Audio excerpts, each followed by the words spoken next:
দৈনন্দিন জীবনের ছোট কিন্তু অত্যন্ত প্রয়োজনীয় একটি জিনিস হলো ব্লেড। চুল কাটা, দাড়ি কামানো থেকে শুরু করে নখ কাটার মতো নানা কাজে এর ব্যবহার রয়েছে। কিন্তু অবাক করার বিষয় হলো শত বছরেরও বেশি সময় বা 125 বছর পার হলেও এই ব্লেডের মূল ডিজাইন আজও প্রায় একই রয়ে গেছে।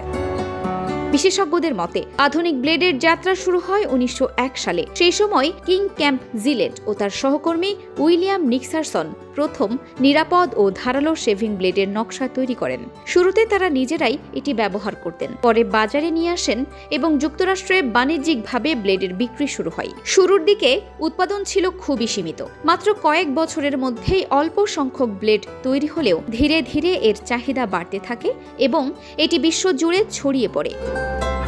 পরে ব্লেডের সঙ্গে রেজারের হাতল যুক্ত করতে বিশেষ ধরনের ফাঁকা নকশা রাখা হয়, যা ব্যবহারকারীদের কাছে খুব দ্রুত গ্রহণযোগ্যতা পায়। সেই সময়ের তৈরি নকশায় এতটাই কার্যকর ছিল যে পরবর্তীতে বড় কোনো পরিবর্তনের প্রয়োজন হয়নি। তাই আজও বিশ্বের প্রায় সব কোম্পানি একই ধরনের ব্লেড ডিজাইন অনুসরণ করে। যদিও বর্তমানে ইলেকট্রিক শেভিং মেশিন সহ নানা আধুনিক বিকল্প এসেছে, তবুও অনেকেই এখনো পুরনো স্টেনলেস স্টিল ব্লেড ব্যবহার করতে পছন্দ করেন। সহজলভ্যতা ও কম খরচের কারণে আজও পাড়ার দোকানগুলোতে শত বছরের পুরনো নকশার ব্লেড পাওয়া যায়।